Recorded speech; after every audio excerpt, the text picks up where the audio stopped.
based here in Singapore, and acts in part to launch an excellent new report on the future of sustainable trade, which the Foundation has just launched and which you'll hear about in just a second. My name is James Crabtree. I'm going to be your chair and host for the next hour and 15 minutes. What we're going to do today is we're going to hear initially from our Dean at the Lee Kuan Yew School, Danny Quah, and Danny's going to welcome you to this event. Then we will hear a presentation from Stephen Olson, an economist with the Hinrich Foundation, and he will give an overview of their recent report. And then we're going to have a panel discussion, which I will introduce shortly, after which we'll open up to question and answers from the audience. So in a sense, you have three pieces of entertainment in one event. So I hope this will be a terrific discussion. All I would say is that there are a few more important topics in Asia at the moment than the post-pandemic recovery and the future direction of globalization. And although in the short term, much focus has been on regional trade and its recovery from the recent RCEP agreement through to some really quite hair-raising trade figures that occurred earlier in the year in the immediate aftermath of the lockdowns. But as we emerge, hopefully next year, with a vaccine and a return to a path to normal, focus is going to grow ever more closely on how trade can contribute to a greener and more sustainable future. With the latest COP meeting in the UK coming up, and the challenge of reaching targets to secure a world with 1.5 to 2 degree warming getting no easier over time. And so the kind of ideas that are in this report we're going to talk about today could hardly come at a more important time. So with that, let me hand over to our Dean, Danny Quah, to make a formal welcome to all of you today at this event. So Danny, over to you. Thank you, James. And welcome everyone to the Lee Kuan Yew School of Public Policy. As James has so kindly introduced all the actors that are going to be coming, you know already that this is a joint event this evening that the school has organized together with the Hinrich Foundation. You know that in a few minutes, Mr. Stephen Olson will make a presentation on the Foundation's new Sustainable Trade Report. And then after that, there will be a panel discussion on the race for a new, greener globalization. The panel will, in other words, all of the conversation this afternoon will look at how the world can together bring about inclusive global growth through sustainable trade. Thus, a better, more inclusive, sustainable globalization. Now, as we go into this, I wanted to just reflect that some of us in this audience are old enough to remember something that we now call the Battle of Seattle, the 1999 protests that took place in the American city of Seattle against the World Trade Organization. And of course, when I say some of us in the audience are old enough, I mean just me. So for those of us who took part in the heat of that Seattle conversation, the idea that one day globalization might be greener, better, more inclusive, sustainable, might seem a profoundly oxymoronic, self-contradicting hybrid. Now, to be very clear, my own idealized view is that in principle, globalization could be the most inclusive force at work on our planet. And what I mean by that is that if we take globalization to mean the increasing ease with which everything becomes available to ever more of us, wherever we are on the planet, at ever lower cost, what could be more inclusive than that? But of course, while that is what globalization might be in principle, in practice, it often comes out harsh, exclusive, divisive, and destructive. Seattle 1999 was one long massive street protest against a ministerial conference that sought to launch a new round of economic globalization. That battle brought together a range of loosely organized groups that were concerned variously about inequality, about the natural environment, about consumer protection, worker safeguards, religious conscience, student worries for their global future. It was a different time, but the ideas have remained the same. What characterized that conversation then between globalization on the one hand and green on the other was street vandalism, property destruction, and civil disobedience. In sharp contrast, I am sure that this evening, James Crabtree, our moderator, will keep everything well under control. This panel, Mr. Olson, will dissect data and evidence. They will talk about metrics of measurements. They will talk about analytical trade-offs between economic gains and social imperatives. They'll talk about stewardship for the future versus consumption today. All forces at work in today's new green globalization. One of the centerpieces in the conversation this evening will be the Hinrich Foundation Sustainable Trade Index, a report prepared by the Economist Intelligence Unit, tracking the critical juncture between trade and sustainability of 20 Indo-Pacific economies. And invariably, when you do that, there will, of course, be exciting league tables. Who's on top? Who has improved? Who has fallen behind? There will be surprises as we go through this report. We will see old ideas about how there are opposing trade-offs in thinking about green and globalization will, after all, have looked at the challenge all wrong. Instead of humanity facing a sharp trade-off, actually doing good in one axis will turn out in circumstances to do good in the other axis as well. But listen, that's a treat ahead of you. All of that discussion is to come. Once again, welcome everyone to this Lee Kuan Yew School Hinrich Foundation event. Thank you all for being here. I look forward to seeing and reading your participation actively in the Q&A session, as in the panel discussion and presentation. Welcome, and if I may, let me now turn you back to the moderator, James Crabtree, and then the next speaker, Stephen Olson. Thank you all very much. Back to you, James. Very good.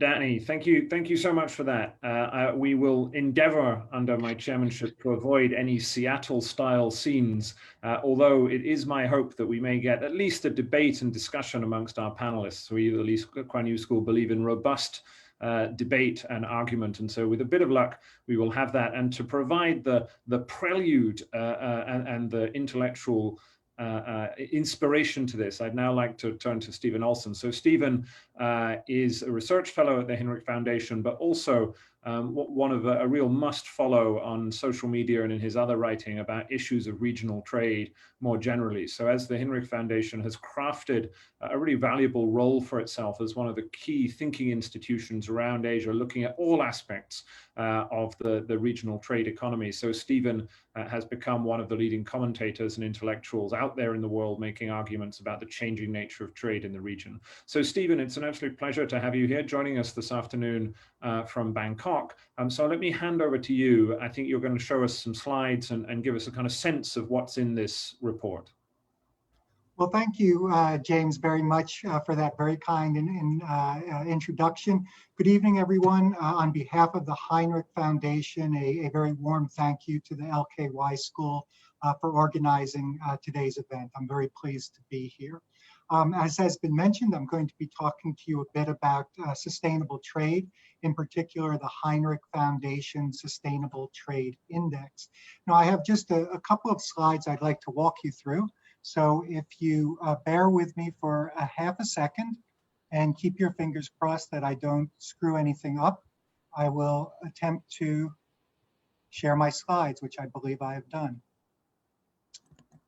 All right, probably the logical place for us to begin our discussion on sustainable trade is with a definition. When we refer to sustainable trade, what exactly are we talking about? Well, essentially, sustainable trade is engaging in international trade in a way that not only generates balanced economic growth, but also strengthens social capital and provides for environmental stewardship. Now, we recognize, of course, that trade is an indispensable ingredient in economic development, but it cannot be pursued sustainably, and I would really triple underline that word sustainably, without an equivalent commitment to social capital and the environment.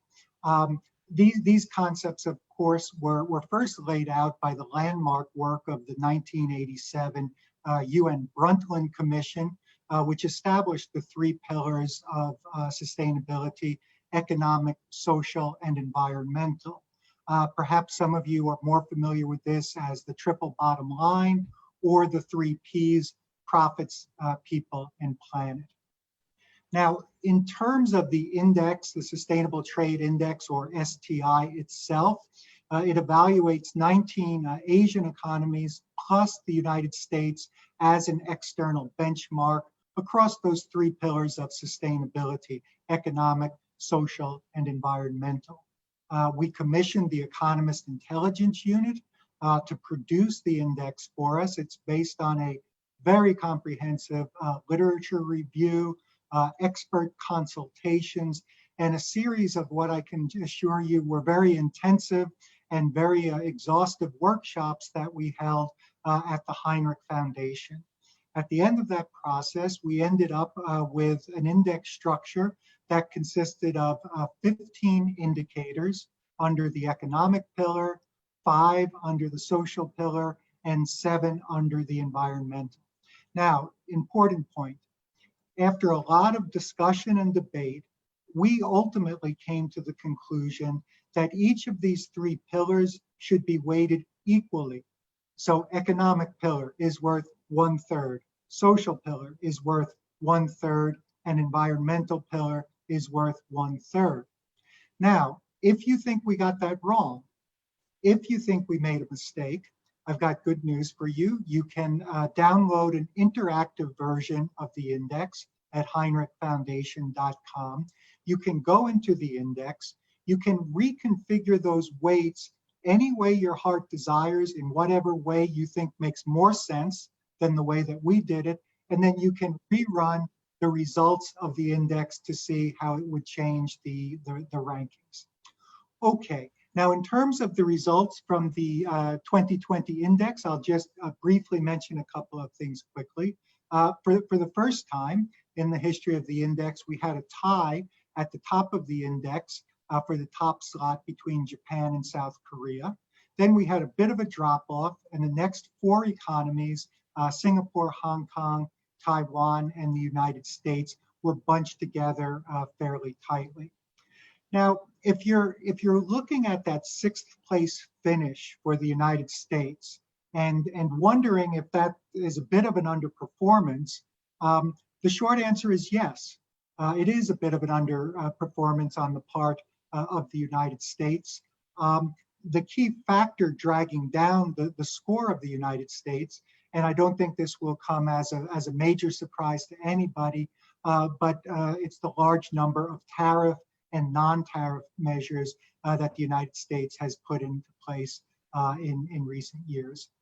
Now, of course, as we were constructing the 2020 index during this remarkable year that we're all living through, the proceedings were, there was a cloud hanging over the proceedings, which was, of course, the coronavirus pandemic, which raised, of course, the very important question in our minds.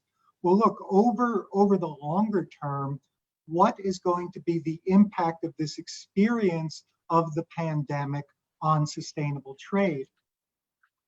Over the longer term, will the experience of the pandemic ultimately help or hinder the achievement of sustainable trade? Well, of course, we don't know the answer. It's simply too early in the process to draw any definitive conclusions. But on an initial basis, I can tell you that I see some reasons for optimism and some reasons for pessimism. Unfortunately, we know that anytime countries are under any form of economic duress, it can heighten the temptation for them to attempt to take shortcuts to growth, to employment, by reducing labor or environmental standards. Now, of course, this is a mistake, and it will always backfire over the longer term. Yet we recognize that this is a temptation that exists, and this temptation has probably risen during the pandemic. And in fact, we've already seen countries from India to the United States that have succumbed to this pressure. In India, several states have reduced labor standards, specifically in an attempt to try to generate economic activity. And in the United States, the EPA, or Environmental Protection Agency, has rolled back the requirement for environmental impact assessments, which typically accompany large infrastructure projects. More recently, and this is something that many of you, I imagine, took note of, the government of Indonesia passed a very large omnibus reform bill. Now, Indonesia appears poised to tip into its first recession since the Asian financial crisis. And the government has embarked upon this reform measure specifically as a means to help encourage foreign direct investment entering into Indonesia. And I do have to say the reform bill does accomplish some positive things. It does reduce some of the Byzantine red tape that can make it so difficult to do business in Indonesia. I think we'd all agree that's a positive thing. But unfortunately, it also reduces some labor and environmental protections. So in essence, Indonesia is wagering that it can benefit by pursuing less sustainability. Its implicit calculation is that lower labor and environmental standards will make Indonesia more attractive to foreign investors. And I would suggest to you that there is ample reason to believe that assumption might be incorrect. These old cliched notions, which still stick around, unfortunately, about businesses being very eager to engage in a race to the bottom and rush into countries in order to take advantage of lower labor and environmental standards, is rapidly falling out of sync with current day realities. Companies are now rapidly understanding that such an approach simply doesn't make good business sense over the longer term, and it also runs contrary to the values held by their customers, their investors, and even their own employees and the employees that they hope to recruit in the future. And so we're seeing that in many instances, businesses are now getting out in front of government in the move towards greater sustainability. And this is something that I'm happy to report that we saw specifically with regard to the Indonesian reform bill that I just mentioned to you. Almost as soon as the Indonesian government made its intentions clear, a group of about 35 major investment funds with about $4 trillion in assets under management sent a very blunt, a very pointed letter to the Indonesian government. And they said just point blank, do not do this. You are making a mistake. If you reduce labor and environmental standards in Indonesia, you are not going to make the country more attractive for investment. You are going to make the country less attractive for investment. And this really struck me as quite profound and gave me at least some reason to feel a certain degree of encouragement. I'll point to one other item that I think also should give all of us reason to have at least a bit of encouragement and optimism. Of course, in the aftermath of the economic slowdown generated as a result of the pandemic, we're seeing countries around the world initiating stimulus programs to generate economic activity. I'm really struck by how many of these stimulus programs condition the funding on the recipient, be it a government agency, be it a private business, whatever the case might be, makes that funding contingent on those entities conducting their operations in increasingly sustainable ways. And I think that gives us reason at least to hope that this concept of build back better actually ends up being more than just a bumper sticker or a phrase, and actually takes root across business, government, and civil society. That, at a minimum, I would say, is our hope. So I think I'll draw my comments to a close there. I'll look forward to what I'm sure will be an interesting panel discussion, and then any questions that might arise. Thank you very much. Very good. Okay, thank you, Stephen. Would you mind unsharing your screen? And then we will return to the panel, but that was an excellent introduction.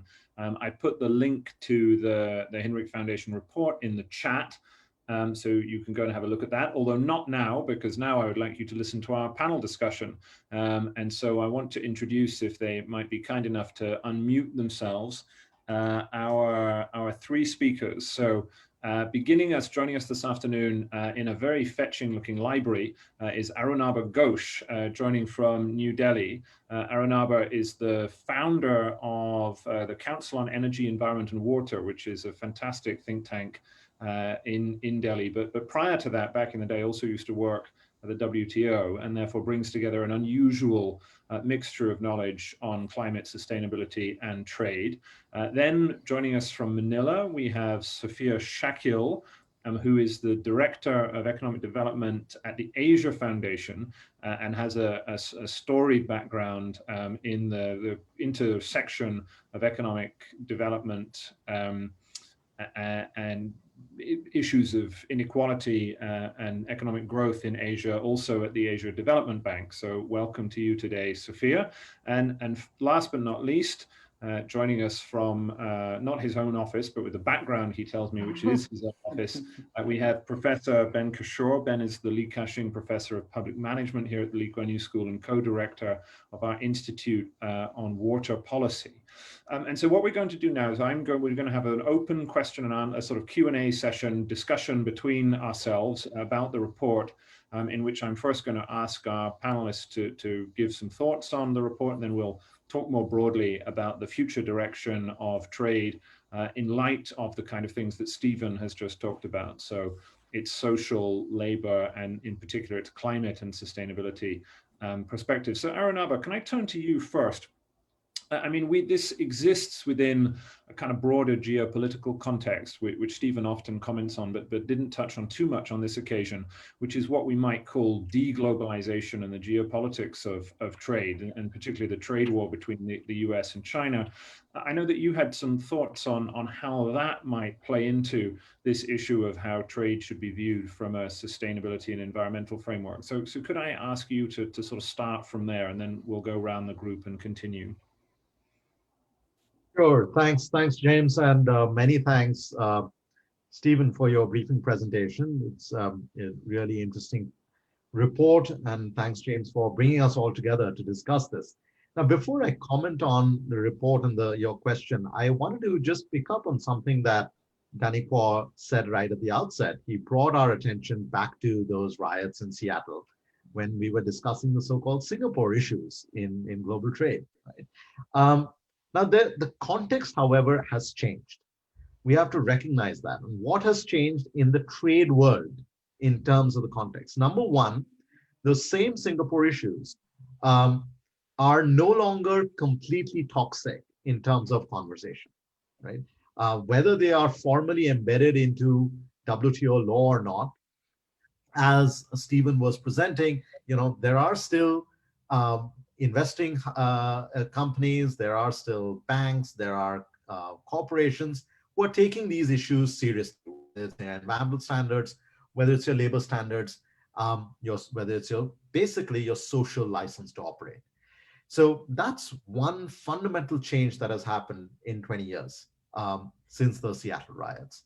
The second thing that has happened, unfortunately though, is that whether we have a deglobalization or not, we certainly have had a recession from a belief in multilateral trading systems. And this is problematic because then we again open up into a world where my standards could be different from your standards, but I can't find a common ground because we don't have a common forum at which we choose to resolve our differences. And the third thing that has happened between late 90s and now is that the world has gone through three crises. The financial crisis in 97, 98, the global financial crisis in 2008, and now the pandemic-induced crisis. But this pandemic-induced crisis is the one that is resulting in the maximum amount of sort of renationalization. This belief that I can concentrate all my production and my supply chains within my own economy. I can become self-reliant on my own at the cost of everybody else. And when everybody thinks like that, we're entering into a dangerous territory. Mm-hmm. So this, we have to keep in mind that whether we discuss economic sustainability or environmental sustainability or social sustainability, these three fundamental changes that have happened over the last 2 decades will inform the kind of solutions we come up with. One of the things that I took away, therefore, from this report was, where are we finding convergence and where are we finding divergence? There is the rankings are packed in a lot more in the context of your economic parameters. So that's good news in some ways. Everybody is creeping up towards a higher standard of income and wealth or standard of living. But there is far more divergence when we look at the other parameters, particularly the environmental ones.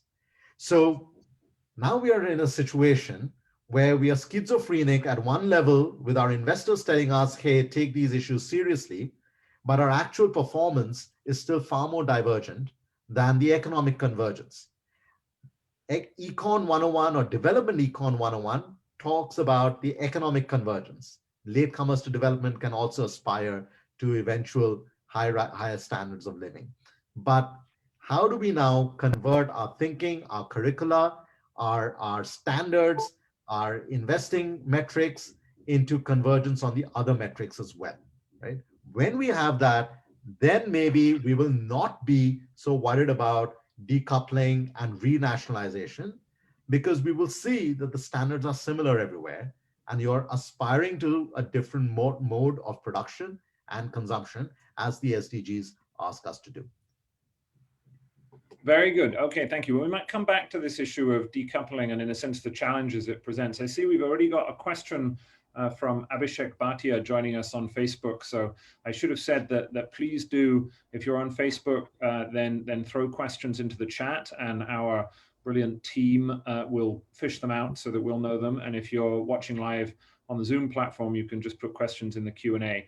So that's great. Sophia, can I turn to you next? Sure. I mean, the Asia Foundation, you deal more with perhaps the social side of Stephen's index. So I wonder what reflections you might give us on, in a sense, how you see that picture developing, whether there's cause for optimism. I imagine the pandemic, as the report suggests, has not been a great time for the kind of indicators that the Asia Foundation cares about, but maybe paint a picture for us of how you see this is developing.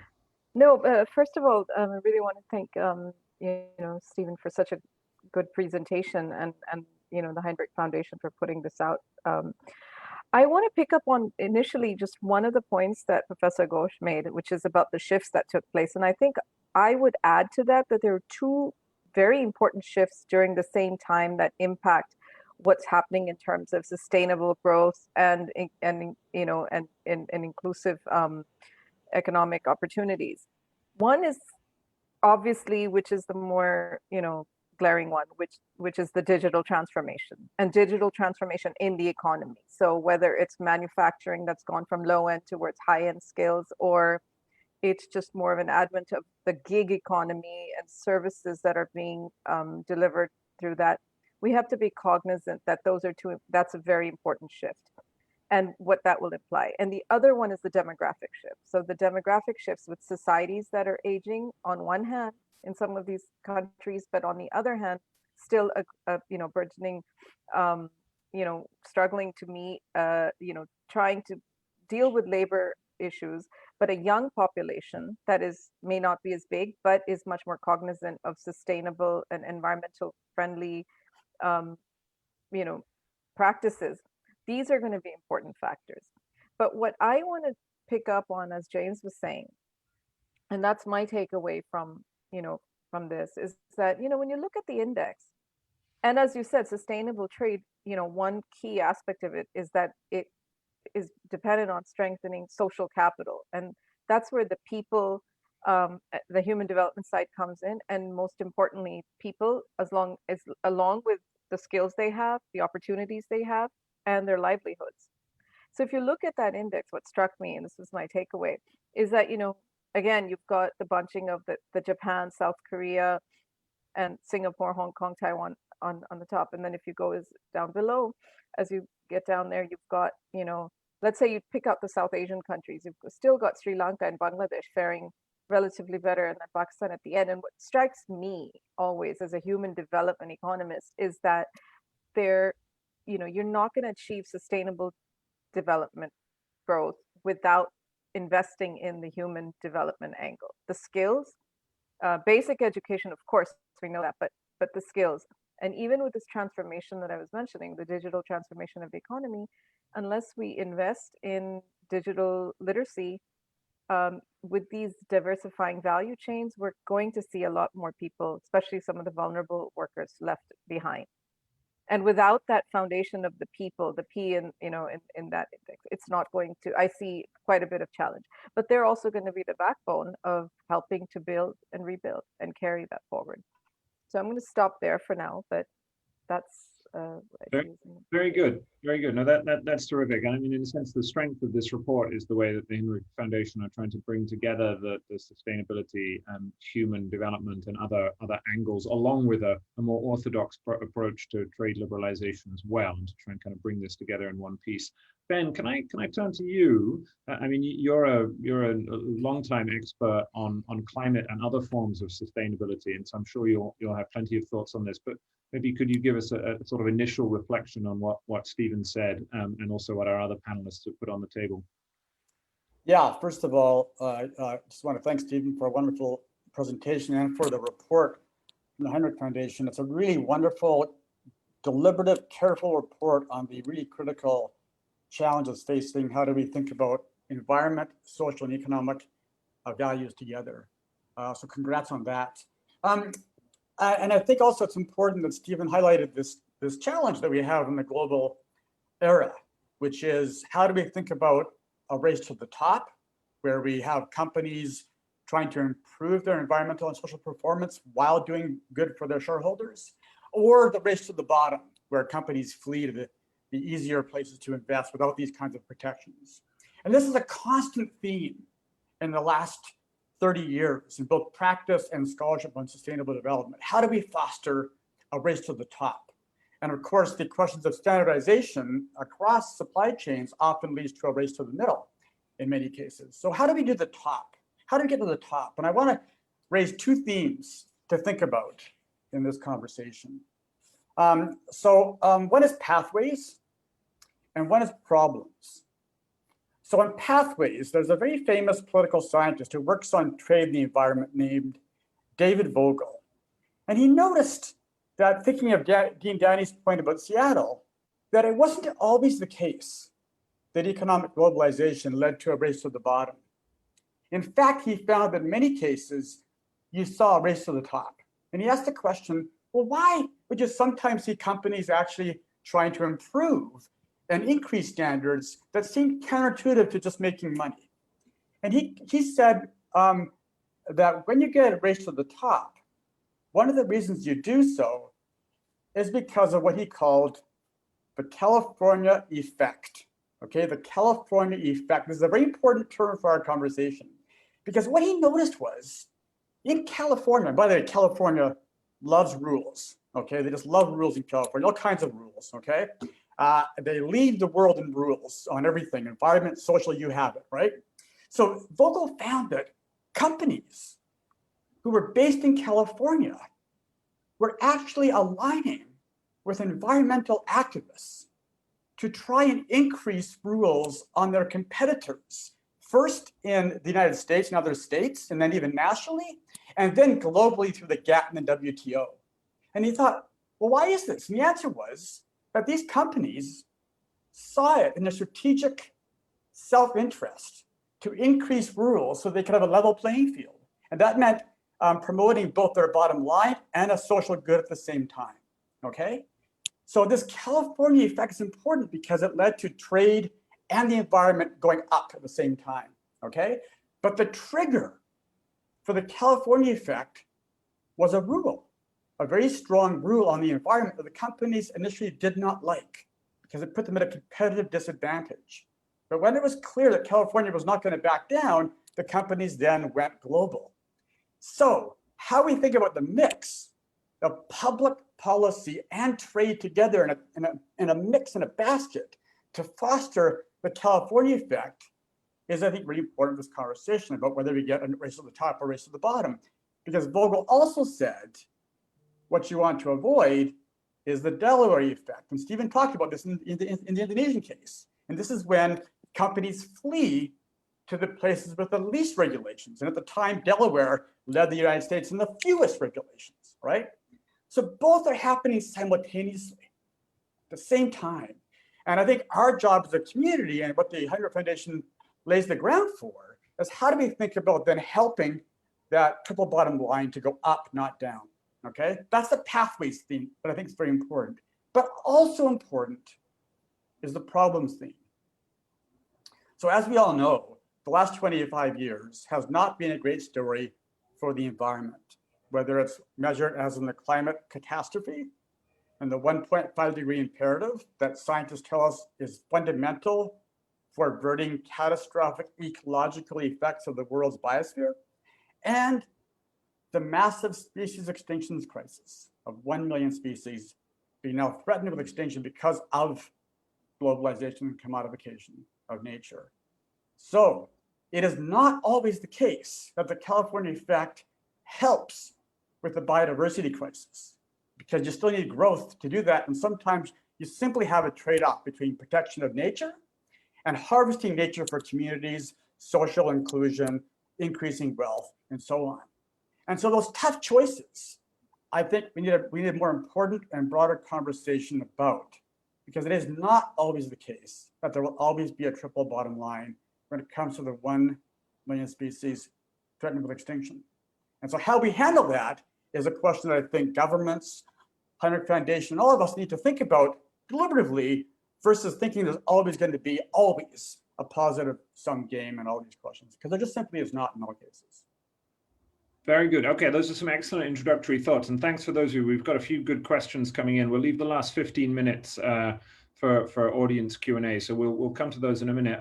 Arunabha, could I come back to you? So in a sense, what I was asking before, so Ben mentioned if you're thinking about globalization, one of the theoretical benefits of having globalization is you get standardization, and so you can raise standards. And I wondered, in an era in which people talk a lot about deglobalization, in which people like Stephen are constantly talking about trade wars, could you just say a little bit more about the risk from the big picture of globalization to the kind of objectives that you care about? Or alternatively, did you see it in a more positive sense that actually the era of hyperglobalization wasn't much good for sustainable outcomes, and therefore maybe there's something more positive to look forward to in this new, more fragmented era? James, the era of hyper-globalization, as you describe it, the problem was not that we were globalizing or integrating our economies. The problem was that we were not delivering on at least the implicit social contract that we had with labor about sharing the benefits of that integration. This is a story that has unfolded ever since the NAFTA negotiations, and then the WTO negotiations, or rather the Uruguay round negotiation that created the WTO, or the so-called Doha development round that did not resulted in much. But really, the reason there is this backlash is because, in the United States, real wages haven't risen in 40 years. You've written about this, James, about the increasing divergence in the way wealth is created and the way wealth is distributed. So my issue here is that if we use deglobalization as the sort of response in the kind of situation we are in, we have to recover from this pandemic, then we will throw the baby out with the bathwater. And it'll happen in two different ways. The first is that, at least say the work that we at CW have done with small businesses in India, we see that the more you're integrated into the longer supply chains of larger corporations, and the more those larger corporations are competing in global markets, your own standards keep rising. Your own incentives to invest in energy efficiency or in cleaner technologies are higher. If you don't do that, if you are a little kind of in a bubble of small businesses in some, conclave somewhere in the middle of India, and you're not integrated into supply chains, you of course damage the environment, but you also damage your own competitiveness because you're not investing in the technologies that actually makes you competitive in the longer run. That's one problem at a microeconomic firm level. But at a macroeconomic level, there's a bigger problem. The bigger problem is, what is the pathway, just to use the words that Ben brought up, what is the pathway out of the pandemic? And I believe we need to strike a new social contract on jobs, growth, and sustainability. Not treat these three as an impossible trinity that we can't ever achieve all three at the same time, but in fact realize this is the only pathway out of the pandemic. Now, how do you do that? You have to decentralize production while you increase the linkages through the supply chains. That creates local jobs, local value, but with the integration of the supply chains, you still have the incentive to upgrade on the other standards you're looking for. And on sector after sector, whether it's energy, whether it's water, waste management, whether it is land management, we see far more jobs that could be created than in sort of vertically integrated large conglomerates, etc. So how do we then break this jinx between an either or of hyper globalization but no distribution of the welfare, and a complete deglobalization, which then reduces my incentives to upgrade my standards at all? There is a middle path, and that's jobs, growth, and sustainability. So that's a fascinating way of thinking about it. And I want to, in a sense, turn in a minute to Sophia and Ben and ask for their thoughts on how we build back better. But just give us another minute on that, Arunabha, because it's a very neat distinction. So you say there is a path in which you can decentralize production in a way that will provide jobs, but doesn't lose the standard setting integration, kind of raising the bar effect of globalization. But how on earth do you do that? Because typically that hasn't been the way that things have happened. Do you have examples in mind of kind of ways in which we can do that? Okay, let me give you two examples very quickly. Let's take cooling. The late Lee Kuan Yew said, the air conditioner is perhaps the most important invention of the 20th century. And that's perhaps true. People in hot, humid climates like Singapore or India need decent ambient conditions to work and be productive. Now, in a country like India, for instance, over the next 2 decades, we're going to have the fastest growth in cooling demand in the world. And many other tropical countries are going to go through a major increase in cooling demand. Now, this sounds like, what has this got to do with trade, right? But here's the thing. The air conditioner here I have in my home is a Samsung air conditioner, right? So it's designed in Korea, perhaps assembled in parts in Vietnam or something, and fully packaged and delivered to me in India, right? That's part of the existing supply chains that we have. However, the local jobs that get created are in the after installation, in the sales and service, right? We estimate that in India, technicians in the air conditioning sector alone will grow from 200,000 to 2 million in the next 2 decades, right? Now, I'm using a very niche example, but a big growth story where now if you include issues of improved building design, passive cooling, better refrigerants, low carbon technologies for cooling, you're opening up something that seemed like a very dry, niche little part of the industry consumer electronics into something that could open up a lot more opportunities in terms of R&D, production, installation, and servicing, right? Give me a minute to give one more example. Distributed energy. We import more than 80% of our solar panels from China. Partly for energy security, etc., we have an objective of trying to increase production in India. But the real jobs get created, again, in the installation of these solar panels. However, here's the interesting part. Utility scale solar creates more jobs than coal, but distributed solar creates more jobs than utility solar 7 times. Yeah. Right? So when I'm putting up solar installations on top of a hospital or a home or a shopping mall, I'm taking the same technology, which has a certain vertically integrated production process, and converting it into a value chain that involves deployment, servicing, local job creation, and local business model innovation that allows for a lot more value sharing than just the production side. So I think Sophia was also referring to the nature of production has changed from the time when we drew up those rules. We have to recognize the different kind of economy we're entering and design trade rules, sustainable trade rules accordingly. That's fascinating. So thank you. Let me turn to Sophia and Ben, either to give thoughts on that point, which I think is really interesting, or Sophia from the human. I'd like to just pick up on what Arunabha was just saying. If I may just, sort of continue with that. I think that you've hit the nail on the head. I think, the regrowth and building back better is not going to happen without the jobs growth and environment sustainability, and green jobs. And then of course, green skills are going to be key.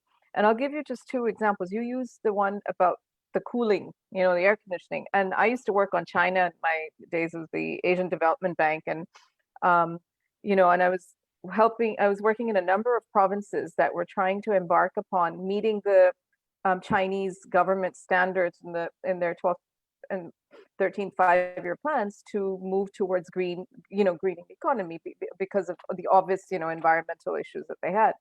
And the heating demand, is tremendous in China, and that's what was, causing a lot of the air pollution throughout the winters. And so provinces, particularly those that were whose regional economies depended on, let's say, coal mining and other resource depletion, they made a concerted effort to transform these economies towards green. And that can be done in 2 ways. One is to introduce cleaner technologies in, let's say, coal mining and production.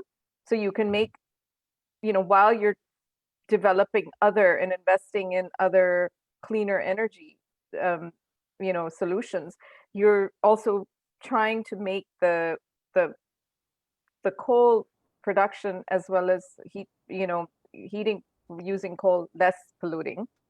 And then you're also trying to diversify the economy. So trying to move towards less polluting industry. Services is the obvious one, but then there's, others.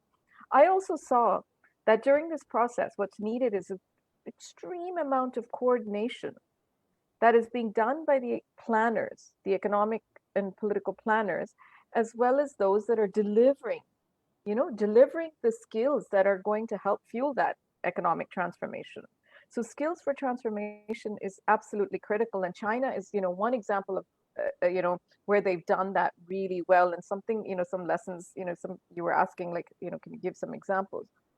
On the other hand, when I was working in Sri Lanka Sri Lanka is, poised for rapid growth and, going towards upper middle income country status. What happens there? Exactly this thing. You could not find technicians that could do things like basic servicing of air conditioners, as just to pick up on your example, but a whole range of things. And that's where we saw that, maybe it's not the public sector only that has to come in. It's the actual companies that should be investing in the skills and imparting that. So I just want to, round this, sort of end my point here by saying that green jobs and green skills are absolutely essential, but it requires coordinated effort on the part of the planners and then the service providers and businesses, because otherwise the people get left out. And Singapore is also a very good example of where labor force, workforce planning has gone hand in hand with the economic transformation of the country. Very good. Ben, I mean, do you want to sort of pick up and reflect on the discussion so far, both what Arunabha said and Sophia as well? Yeah, I would like to, and I appreciate the very robust and thoughtful conversation. I want to challenge a little bit this idea that's emerging in the panel, that there is always this triple bottom line, win-win-win synergy across these challenges, because the evidence is a bit more nuanced, and I think we need to think about being a bit more targeted in the actual problems we're talking about. This is a very abstract conversation right now, so I want to get it kind of more concrete, okay? One of the challenges in the biodiversity world is that there's a desire to limit the industrialization of natural systems so that habitat can maintain ecosystem structure and function. That's one problem definition, and that's pretty critical for reversing the species extinction crisis. Now, in almost all cases, this has a negative impact on the commodification of nature that's produced so many jobs, added value to economies, and improved livelihoods, okay? So these are, one's a land use allocation question, and one's a question of how do you, in the context of the commodification of nature, harvest sustainably?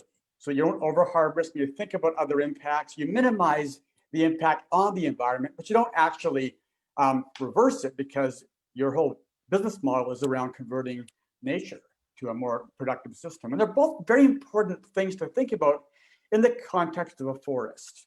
But the implications for the questions we're talking about now are very different. So let me give you an example that's concrete. 25 years ago, eco-labeling emerged as the way to think about harnessing trade in the environment around biodiversity conservation. And one of the first global systems was called the Forest Stewardship Council, the FSC. And today you can buy FSC timber, you can buy FSC envelopes, a wonderful system, committed people to thinking about the triple bottom line. Now, what's happened since then is that the deforestation question, unfortunately, hasn't been addressed very well by these systems, despite them trying very hard. But they've done a very good job of helping minimize the impacts of nature commodification on the environment. And they've actually brought in local peoples into thinking about how to make policies together. They've had some really good stories around balancing these interactions, but not a good story on the deforestation away from primary forest question. So I would argue, if you care about both questions, you want to think more carefully about when do you want to use traditional public policy, regardless of the effects on trade. So it's not a question of simply reducing trade barriers, but saying some things require public policy protection, and some things require actually supply chain governance to create standardization across systems. And I would suggest that on trade and the environment, for eco-labeling, this could be a very good niche, but it can't replace the need for more purposeful public policies over conservation and biodiversity, where species simply need to actually reduce the impact of the commodification of nature. Very good, Ben. So we've got about 5 minutes until we open up for questions. What I want to do is I want to ask all three of you, and I'll start with you, Ben. This is a huge area, I recognize. We're talking about all of globalization here. We're looking forward to COP26 in the United Kingdom next year. We're thinking about building back better after the pandemic. We have the context of stimulus recovery packages around the region. But I suppose both of you, imagine you were, king or queen for the day, and you got to pick a couple of policies that you think would make a big difference, just for a couple of minutes each. Could you give us a sense of what you would like to see policymakers, either at the national or global level, pull out of the bag in order to move this agenda forward? So Ben, I'll start with you, then Sophia, and then Arunabha, and then we'll go to questions from the audience. Okay, I'd say one answer on the climate side is a much stronger focus on mandatory reductions. So I'll give you one example where this happened that influenced the climate case, and that was the case of ecological degradation that polluting factories were doing on the Great Lakes in Canada and the United States, creating acid rain. And the EPA brought in rules, as the Canadian authorities, saying these factories must stop polluting these lakes. And they were binding rules. They weren't voluntary mechanisms. They weren't trade-related efforts. They were binding rules. But what happened was economists and the economy responded and said, hey, we can meet these rules more effectively and with less cost by allowing factories to trade their pollution permits with each other. They get a much more cost-effective approach to binding rules. And that worked quite well. But today we're saying it's a cost-benefit calculation. Unless there's a profit maximization model, we can't address the ecology. So the more we have binding rules, the more we can actually unleash innovation in the economy and innovation in policy mixes to actually be in line with the problems we're facing, rather than letting the market determine whether the problem can be addressed. Very good. Sophia, from the human development angle, or however you choose to attack this. You know, if you're asking me if there's one, one key policy measure, if I was queen for the day, I think it would be about putting women in more leadership positions on critical, decision-making relating to climate change and building community resilience. I think we have to put women and promote women leadership. And just say a little bit more about why. Well, because what flow from that. Well, I really think, and then we've seen this throughout our work with, the work that we're doing with the Asia Foundation, that whether it's working at, very local community level or with implementing partners, local governments, or whether it's at a higher policy level, you cannot bring about change unless you build coalitions. And what's missing often in that is the voice of the women, because they usually, right at the, from community level leadership, household to community, all the way up to political, we have seen, and there's so much evidence that women just care much more for building, a better environment and more, just cleaner, safer environment for their communities and for society. And I think we haven't done enough in putting women at the forefront. Very good. Okay, excellent. Arunabha, from your point of view, I mean, you run a think tank on this, so you've always got a million ideas, but pick a couple of them and give us a taste. I'll give you two. The first one is a little bit related to what Ben was saying, which is that the policy has to come in to set the direction of travel and the pace of travel. It does not need to determine the technology that you use. So just like Ben, so I'm basically giving the converse of Ben's argument, but it's in the same line. Ben is saying stop polluting. And I'm saying on top of that, you say that, look, here is my parameter. My parameter could be the efficiency of my vehicle, the efficiency of the boiler in my plant, the efficiency of the air conditioner in my home, right? I don't care how you get there. But here's my parameter, and there's going to be no exception, no compromise on that regularly restrictive parameter. Because unless you set that direction of travel, you're not going to get innovation coming out. And we've seen this, 10 years ago, India had less than 20 megawatts of solar. It now has more than 90,000 megawatts of wind and solar. And it came primarily on a direction of travel that said we're going to have a big renewable energy target. And yes, there was some calculation, some cost benefit, etc. But a lot of it was also a leap of faith. And unless policy at least pushes you towards that leap of faith, you're not going to get it. The second thing is that we have to have a lot more focus on tail end risks. And it's not just financial disclosure in terms of stranded assets, but if you're operating a steel plant, you're operating a power plant, you're operating a textile mill, doesn't matter if you are not disclosing to securities agencies, to your investors, to your shareholders, of what are the tail end risks you're exposed to. You are not going to be able to respond to the planetary shocks that you're likely to face. The pandemic is one such tail end risk. Climate change offers a lot more. And our obsession with looking at averages and thinking that I did little better than the last quarter and therefore I should get $1 million bonus is going to be the doom of economies and enterprises. Very good. Okay, so thank you very much for that. That was a terrific discussion with some really good, both practical ideas, but also big picture thoughts from air conditioners to the California effect. Let's open it up to the audience. If any of you do have more questions, I've got some good ones I want to go over, but there's still time. If you're looking on Facebook, then just drop a question into the chat, tell us who you are, and then our team will send them over here. If you're watching on Zoom, then drop it into the Q&A. Stephen, let me bring you back in as well.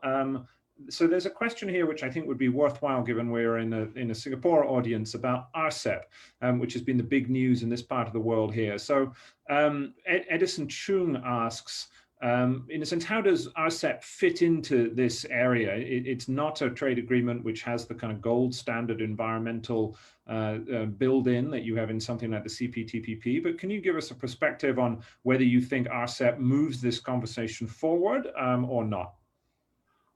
Look, here's what I would say about RCEP. At a time when we see rising protectionism, trade wars, and the WTO on the sidelines, any major initiative that moves forward on the trade and liberalization agenda should be certainly welcomed, and that's the case with the RCEP.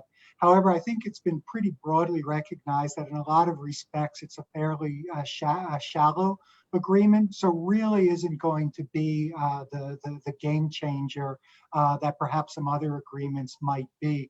In terms of the sustainability agenda, I would actually, and you know, maybe I'm betraying my past as a former trade negotiator when I say this, but I really wouldn't look to trade agreements really as being the saviors to drive sustainability. I think, you know, I was really interested, the panel discussion, by the way, was fantastic, and thank you very much to the three panelists for an enlightening conversation. One comment that I would have added to the conversation, though, when we talk about how to advance the sustainability agenda, how to encourage companies to engage in a race to the top instead of a race to the bottom, I really think we cannot underestimate the impact of civil society in a social media age, when we can communicate so readily and have discussions on the practices, either positive or negative from a sustainability point of view of companies. And this is important, you know, not only in terms of customers, it's important not only in terms of investors, but particularly with the younger generation. They are really auditing the values of the companies that they're considering going to work for. And companies are going to find, you know, that they have a very difficult time recruiting top talent, at least those who are tuned into those things, if they don't bring their practices and their values more in line with this. So I think really civil society, an active, engaged civil society, ultimately might be more important than an RCEP or any other trade agreement for that point of view. Very good. Okay, thank you very much for that. So we had a question right at the start from Abhishek Bhatia. Let me read it out. The Brundtland Commission report centered around intergenerational optimization of natural resources. So how do we economically craft distribution focusing on these long-term issues? Ben, I think that's one for you. Well, actually, yeah, great question. I very much appreciate it. The Brundtland report kind of did two things. So it has, as Stephen talked about, the three-legged stool. How do we balance the three social, environmental, and economic goals? And it also talked about intergenerational equity as well. And so it had this kind of paradox between, the one hand, improving human lives in the future and the present, but also how humans also impact the environment negatively. And how do we think about that kind of like paradox? And that's been always the challenge here. Are we trying to improve human lives, both those who depend upon resources and in the future, or are we trying to save the environment from humans? This has been a constant tension even in this conversation. I just want to ask and relate to this then, this following kind of question to you in the audience. How would you handle the following dilemma that relates actually to the global trade situation and Southeast Asia?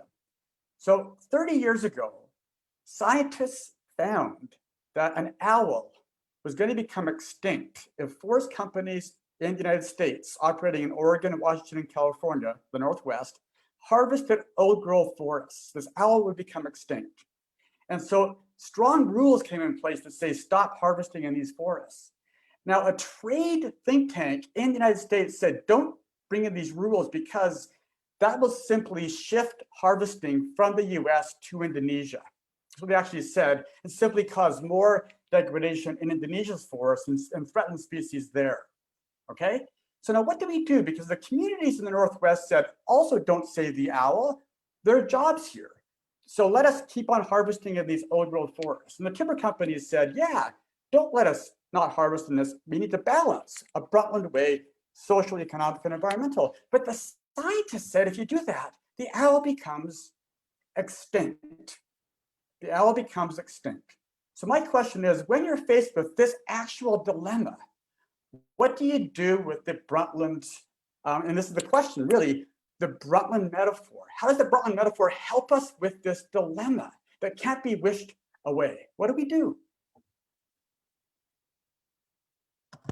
Very good. Okay, that's good way of discussing this. I hope this owl survived in the end. I mean, and by the way, but the opposite is the orangutan in Borneo, right? The orangutan is the countervail effect to the owl. You've got an orangutan that needs habitat, an owl that needs habitat. In both cases, they're causing livelihoods and jobs to become reduced. So these aren't things we can wish away. How do we handle them? And that's kind of behind the question that we just got on Brundtland. These are tough issues, right? We have a question from someone who didn't give their name, but I like it. It says, in a world where there is a divergence of ambition and action on sustainability, is there a danger of unilateral action by some actors, or I guess maybe not enough action by some? Will there be fragmentation of ambition and action? And Arunabha, that's one I thought for you. I mean, so you're based in India, and so India has a kind of particular approach to this, but you look across the piece at how different nations are attacking this challenge. And again, I'm thinking in particular of the COP process next year. I mean, is there anything more that you could say about the sort of tensions in this position and who has to lead on this kind of agenda? The first thing we have to recognize, James, and whoever asked that question, is that we've made an error in assuming that climate leadership is a crown that can be only worn by one nation at a time. And we spent more than 2 decades of negotiations after the UNFCCC was originally drafted, figuring out who would wear that crown. And then we came to 2015, where basically we said, no one needs to wear that crown, but everyone needs to wear a hat. And you decide what is going to be the shape of that hat, how wide that brim is going to be, what's going to be the color, and you come and tell us what that plan is. And that was that bottom-up approach that got us to a deal. However, the problem is that if one of us stops wearing the hat, the party doesn't look very nice. So when the biggest hat wearer decides to leave the party, then everyone else begins to take off their hat. When you take off your hat, it begins to look like a funeral, not a party. So this is the problem. The problem is not who will do more. The problem is what will it take for everyone to do something, right? And it's this absence of trust that continues to kind of embed itself into any conversation that we have on climate. Therefore, I have a different solution to this, notwithstanding President-elect Biden's strong promises of coming back into the Paris Agreement and getting others to do more. I think we need to structure a multilateralism around chronic risks. What I mean by that is, generally, when we do trade negotiations or we do climate negotiations, we focus on interests, our common interests, and then we try and negotiate relative gains and losses. And that almost always results in some degree of stalemate till somebody or the other figures out a way to find compromise. But everyone wins, but one wins a little bit more than the other. Structuring around not common interests, but common dilemmas or common aversions is what is everybody's interest in avoiding. Everyone wants to avoid a pandemic. Everyone wants to avoid a global food shock. Everyone wants to avoid extreme weather events. Structuring multilateralism around these chronic risks focused on things that we want to avoid might actually reignite some basis of trust and working together to build the resilience against the risks that climate change poses before us. We can do that with insurance mechanisms. We can do that by working out the kind of risks different regions are facing. We can do that with pooling risks and reducing the risk profiles so that our insurance costs come down. Just one last data point on this. Wimbledon got $141 million in return for its pandemic insurance that it took out about 15 years ago.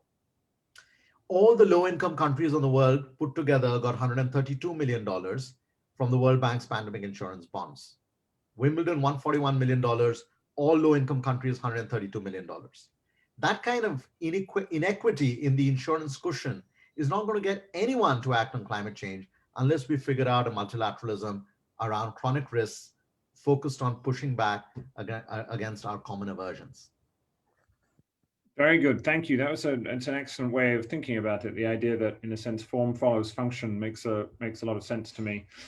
Final question for you, Sophia. So Patrick Flynn asks an interesting question. He says, hyperglobalization showed countries to attract businesses, it had to make tax or regulatory concessions, and so you ended up with what people call regulatory arbitrage. And so he says, it strikes me that in order to get governments to focus on things like labor standards, you need to make things more attractive to corporations. How can you do that, Patrick asks? I know that this is an area that interests you in terms of human development. So in a sense, what kind of rules can you make that will encourage businesses to improve standards? You know, I think one of the things is that what can, before we get into like what can governments do to ensure that, that corporations do that, I think, Stephen was saying at the beginning, like civil society plays a major role. And as we heard, like even the young, the younger population is kind of expecting it, right? So young people, companies that are trying to hire, I mean, we had an example of like, we heard from the chief sustainability officer of Levi Strauss in the Bay Area, who, it was a newly created position because they found that a lot of the people that they were interviewing were actually asking them that, what are you doing about, I'd love to join Levi's, but what are you doing to make sure that your practices and like your factories in Bangladesh are sustainable and whatnot? So, I think that the impact of the young as well as the civil society is going to play a key role. And then, of course, what do governments then do? I mean, you set some core, just like you set core labor standards, you set some core, environment standards, as well as, providing some kind of incentives or, credits to go along with that. Very good. Well, so we promised that we'd end on time at 6:45, and so we're going to wrap that up there. This is a conversation that could have gone on a lot longer, and that was really interesting, I think. I mean, from the Californian effect and this poor old owl, we still didn't quite find out whether it survived or not. It did. It survived. It survived. Okay, yeah. Excellent. Good news story. through to the future of air conditioning, labor standards. It gives a sense of the sheer complexity of this area. But as I said in the beginning, there really are almost no policy agendas that are more important than this one for the long term. And so I suppose I would recommend that you can download a copy of the Hinrich report, which is a good place to start. You can also visit the websites of the Asia Foundation or CEEW, which is packed with interesting work, or indeed go and read some of Ben Cashore's papers, all of which will provide some insight on this. So I would wearing the hat. Yeah, exactly. We all need to wear a crown or a hat of one sort or another. So this is another lesson that we can take out of this. Next time, I'll expect you all to come behatted or becrowned to our events. Anyway, on behalf of the Lee Kuan Yew School of Public Policy and the Hinrich Foundation, many thanks for joining us today. Thanks to those of you who asked questions. Those were some excellent questions as well. And thank you to Stephen for his presentation and my three panelists, Ben, Arunabha, and Sophia. So thank you very much and good afternoon. Thank you. Thank you. Good Thank evening. you all. Bye. Thanks, James. Thanks, James. Bye. Thanks, Stephen. Bye.